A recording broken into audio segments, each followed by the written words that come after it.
കുറച്ച് കാലമായിട്ട് പടമൊന്നും ഇല്ലാത്തോട്ട് ഇപ്പൊ വിളക്കൊട്ടാക്കല ജോലി. രണ്ടാമത്തെ മകനോട് എന്താണ് പറയാനുള്ളത്? അയ്യോ, എൻ്റെ പൊന്നും മോനാണ് അവൻ. അമ്മയ്ക്ക് സങ്കടം വന്നാൽ ഒപ്പം സങ്കടം വരുന്ന ഭയങ്കര തന്നേടിയാണെന്ന് നിങ്ങളൊക്കെ ധരിക്കുന്ന ആള്. പക്ഷേ പാവമാണ് അവൻ, ലോലഹൃദയനാണ്, അമ്മയുടെ ചക്കരക്കുട്ടനാണ്. എനിക്ക് ഒന്നേ പറയാനുള്ള മോനെ, ഇങ്ങനെ തന്നെ സത്യസന്ധമായിട്ട് കഷ്ടപ്പെടാനും സത്യം മാത്രം തുറന്നു പറഞ്ഞ് അച്ഛൻ പറഞ്ഞിരിക്കുന്ന പോലെ ഇതുപോലെ മുന്നോട്ട് പോവുക. നമുക്ക് ജനങ്ങൾ കൂടെ ഉണ്ടാവും, ഈശ്വരൻ കൂടെ ഉണ്ടാവും. കയ്യടി കൊടുക്കാം, വലിയൊരു കയ്യടി. സൂപ്പർ. ഇനി അടുത്ത പിക്ചർ ആരുടെയാന്ന് നമുക്ക് നോക്കാം. ഇന്ദ്രജിത്ത്, ആദ്യത്തെ മകൻ മല്ലിക ആന്റിന്റെ. അതെ, ഇന്ദ്രൻ ഈ പറഞ്ഞിട്ടുണ്ട്. ഞങ്ങളുടെ ആദ്യത്തെ മകൻ എന്നുള്ളൊരു പരിഗണന ഒരു 3-3.5 വയസ്സ് വരെ കൊടുത്തു, പിന്നെയും കൊടുത്തു. പക്ഷെ അവൻ സമ്മതിക്കുന്നില്ല. അവന് പൃഥ്വിരാജ് മതി. അയ്യോ പാവം, അയ്യോ പാവം എന്ന് പറഞ്ഞ് ഇവർ തമ്മിലാണ് വലിയ കമ്പനി. ഞാനുമായിട്ട് പറയാത്ത പല കാര്യങ്ങളും അതുകൊണ്ട് ഇപ്പോഴും 50th ഇയറിൽ അമ്മയ്ക്ക് പറയാനുള്ളത്, അമ്മയുടെ കാലം കഴിഞ്ഞാലും ചേട്ടനും അനിയനും ഒറ്റക്കെട്ടായിട്ട് ഇതുപോലെ സ്നേഹിച്ചു പോകണം. മോന് രാജുവുണ്ട്, രാജുവിന് ഇന്ദ്രേട്ടനും ഉണ്ട്. ഇനി അടുത്ത പിക്ചർ മല്ലിക ആന്റി തന്നെയാണ്. സുപ്രിയ. അയ്യോ, നല്ലത് പറഞ്ഞില്ലേ, മിക്കവാറും തല്ല് കിട്ടും എനിക്ക് അല്ലേ? അതില്ല കേട്ടോ. അയ്യോ, ഇതുപോലെ ഒരു പെൺകുട്ടി വന്നില്ലായിരുന്നെങ്കിൽ. രാജു എന്തൊരു സ്മാർട്ടാണെന്നറിയാം. കാരണം വേറെ കൊണ്ടല്ല, കുഞ്ഞിൻ്റെ പഠിത്ത കാര്യമാവട്ടെ, പ്രൊഡക്ഷൻ ആവട്ടെ, ഡിസ്ട്രിബ്യൂഷൻ ആവട്ടെ എന്ന് വേണ്ട. ഓഫ് കോഴ്സ് രാജു അതിൻ്റെയൊക്കെ ചെയ്യുന്നുണ്ടെങ്കിലും രാജുവിന് സമയം തികയുന്നില്ല. ഓവർ in terms of അയ്യോ, അതെന്റെ മോൻ തന്നെ.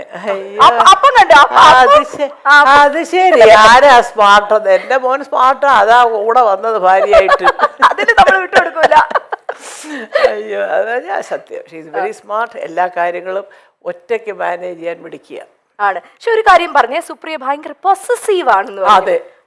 അങ്ങനെ എങ്ങനെയാ തോന്നിയത് മല്ലിക? അങ്ങനെയല്ല, നമുക്കറിയാമല്ലോ. അപ്പോൾ ഞാൻ, എൻ്റെ ഭർത്താവ്, എൻ്റെ കുഞ്ഞ് എന്നൊക്കെ പറയുന്നത് അദ്ദേഹത്തിൻ്റെ ഒരു സാമ്രാജ്യമോ. അവിടെ കടന്നു കയറി ആക്രമിക്കാനൊന്നും ആരെയും സമ്മതിക്കുന്നില്ല. അത് എൻ്റെ സ്വഭാവമാണ്. എന്താ അമ്മയ്ക്ക് ഞങ്ങളുടെ കൂടെ വന്നത്? വേണ്ട, എനിക്കിതാ ഇഷ്ടം. എല്ലാ 2 മക്കളും കൂടെ വിളിക്കും, വാമ്മേ വാമ്മേ വാമ്മേ.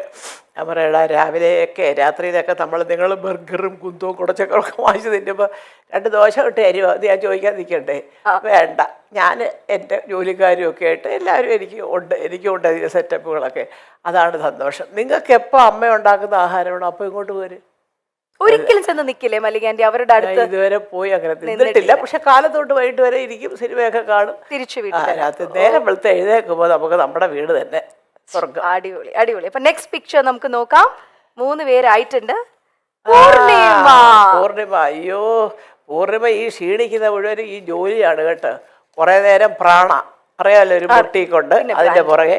പിന്നെ മക്കൾ 2 പേരും നന്നായിട്ട് പഠിക്കും. എപ്പോഴും അവർ നന്നായിട്ട് പഠിച്ചുകൊണ്ട് അത് മുഴുവനും പൂർണിമയുടെ തലയില്ല. കാരണം ഇന്ദ്രൻ വീട്ടിലേ ഇല്ല.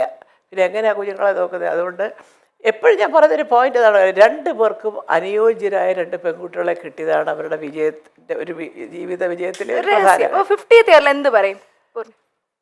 അമ്മയ്ക്ക് 50 വർഷം എന്ന് പറയുമ്പോൾ ഇപ്പം മൊത്തത്തിൽ എത്ര വയസ്സായെന്ന് അറിയാമല്ലോ അല്ലേ? അപ്പം അതുകൊണ്ട് ഇതുപോലൊക്കെ സ്നേഹത്തോടും അതിലൊക്കെ ജീവിച്ചു പോവുക. അപ്പോഴേ ജനം പറയുള്ളൂ അമ്മയുടെ സ്വപ്നങ്ങൾ സഫലമായി. ഓക്കെ, എന്നാൽ ഒരു ചെറിയൊരു ചോദ്യം, വേറൊന്നുമല്ല, നമ്മുടെ ഓഡിയൻസിന്റെ ഇടയിൽ നിന്ന് വന്നതാണ്. ചെറുതായിട്ടെങ്കിലും ഒരു അമ്മായിയമ്മ മരുമകൾ പോരുണ്ടെങ്കിൽ ആ പോരെടുക്കുന്ന ആരുടെതായിരിക്കും? സുപ്രിയ. എനിക്കത് ഇഷ്ടമേ അല്ല. ഞാൻ എന്നെ കിട്ടത്തില്ല പോരിന്. ഞാൻ ഇവരുടെ കൂടെ താമസിക്കത്തില്ലല്ലോ. പിന്നെ പോരെടുക്കാൻ ഇതെങ്ങനെ പോരെടുക്കുന്നത്? ഞാൻ നിൽക്കത്തില്ല. ഞാൻ വേറെ അത് പറയാൻ മക്കൾക്ക് വലിയ പരാതിയാ കൂടെ ചിന്തിക്കാതെ. അതല്ല, അതുകൊണ്ടാണ് ഈ സ്നേഹം. നമ്മൾ കൂടെ കിടന്ന് വരവയാ തീർന്ന കാര്യം അതോടുകൂടി തീർന്നു. അല്ല, എന്നാൽ ഒരു ഇച്ചിരി മല്ലിക ആന്റിക്ക് ഇവളെ ഒന്ന് സൂക്ഷിക്കുന്നതാണ് നല്ലതെന്ന് തോന്നിയത് ഇവരിൽ ആരെയാണ്? അങ്ങനെ അതങ്ങനെ ചിന്തിച്ചിട്ടില്ല. എനിക്ക് ചിന്തിച്ച് നോക്കാം അടുത്ത ഇന്റർവ്യൂവിൽ പറയുമ്പോ. ഇതുവരെ അവരെ കൊണ്ട് എനിക്ക് യാതൊരു ഇതുമില്ല. ഞാനിവിടെ വന്നതെന്ന് പറഞ്ഞാൽ ഉടനെ അവരെയൊക്കെ വിളിക്കുകയും ഭക്ഷണം വരെ ഉണ്ടാക്കി കൊടുക്കുക. അമ്മയ്ക്ക് ഇവിടെ കുറച്ച് ചിക്കൻ ഉണ്ടാക്കി അതിപ്പോൾ അങ്ങോട്ട് ഇതൊക്കെ അതറിയാം. ഞാൻ അവിടെ പോയി കഴിക്കുകയില്ല, അത് 2 പേർക്കും അറിയാം. പിന്നെ എന്തെങ്കിലും വിശേഷം പിറന്നാൾ അങ്ങനെയൊക്കെ ഉണ്ടെങ്കിൽ ഞാൻ രാവിലെ ചെല്ലും. അതാണ് വളരെ ഹാപ്പി ആയിട്ട് ഇങ്ങനെ അതുകൊണ്ടാണ് ഈ ഹാപ്പി ആയിട്ട് പോകുന്നത്. മോളെ സത്യം പറയാൻ പറ്റുന്നറിയോ, ചില അമ്മമാർക്കുണ്ടല്ലോ അവിടെ ചെന്നിരിക്കുമ്പോഴത്തേക്ക് ചിലപ്പോൾ ഒരു പക്ഷേ നമ്മുടെ മോനോട് കുറച്ച് കൂടുതലാണ്.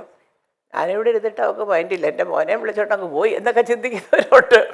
അല്ലല്ല, എന്നാൽ ഈ അമ്മമാർക്കൊരു ആൺമക്കളോട് ഒരു ഒരു പ്രത്യേക ഒരു ഇഷ്ടം? അല്ല, അത് പലർക്കും ഉണ്ട്. പൊസസീവ്നെസ് കൂടുതലാ അമ്മമാർക്ക് ആൺപിള്ളേരോട്. പക്ഷേ ഞാൻ പറയുന്നത് നമ്മൾ ചിന്തിക്കേണ്ടതേ, നമ്മളാണ് ആ സ്ഥാനത്തെങ്കിലും നമുക്കൊരു ജീവിതം വേണ്ടേ? ഞാൻ, എൻ്റെ ഭർത്താവ്, എൻ്റെ കുഞ്ഞ്, അതിനകത്ത് ഒരുപാട്. പക്ഷെ തെറ്റ് കണ്ടാ പറയണം, അത് കാണിച്ചത് ശരിയായില്ല എൻ്റെ മോനെ എന്ന് പറയാം. അത് ഇഷ്ടപ്പെട്ടാലും ഇഷ്ടപ്പെട്ടില്ലെങ്കിലും പറയാം. ചുമ്മാ എന്തിനാ?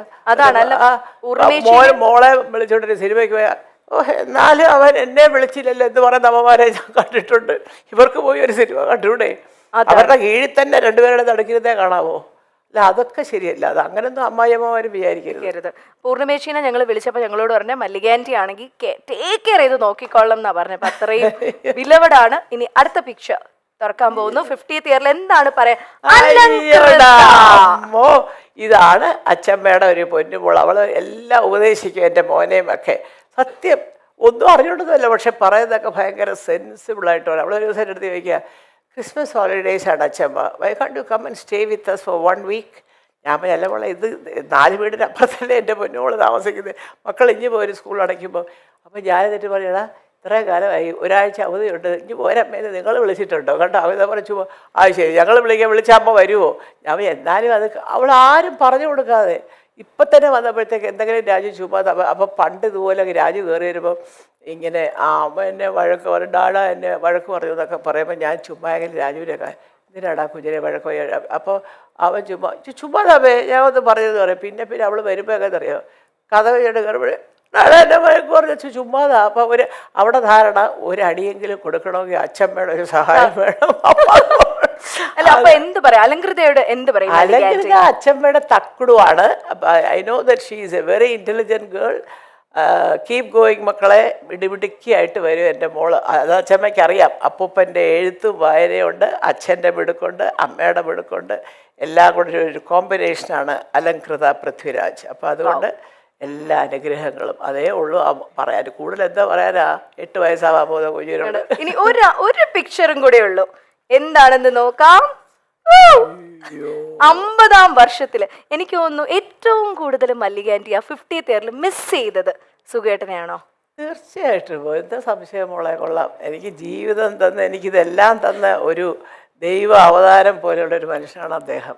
അദ്ദേഹം ഇല്ലാതെയൊക്കെ ഇതിങ്ങനെ കൊണ്ടുപോകുന്നത് ഒരുപാട് കാര്യങ്ങൾ ഞാൻ സഹിക്കുന്നുണ്ട്. പക്ഷേ അത് പുറത്ത് പറയുന്നില്ലെന്ന് മാത്രം.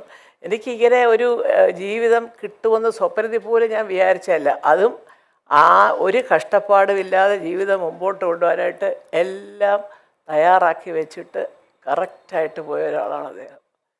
ഇദ്ദേഹം ഇല്ലെങ്കിൽ ഇവരാരും ഇല്ല. എല്ലാം ബിഗ് സീറോയാ. പിന്നെ എന്നാലും എന്തായാലും ഒരു കാര്യം ഇപ്പൊ സുഖേട്ടൻ ഇത് കാണുന്നുണ്ട്.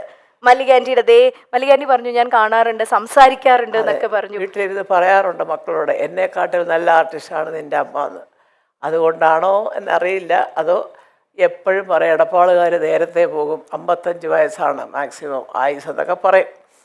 ഏതായാലും എൻ്റെ സുഖട്ടായി ഇത്രത്തോളം എത്തി ഉണ്ടായിരുന്നെങ്കിൽ എനിക്ക് എന്തൊരു ബലമായിരുന്നേനെ. അതൊന്ന് ആലോചിച്ച് നോക്കിയാൽ മതി അവിടെ ഇരുന്ന്. കേട്ടാ, ഞാൻ ഒന്നും പറയുന്നില്ല.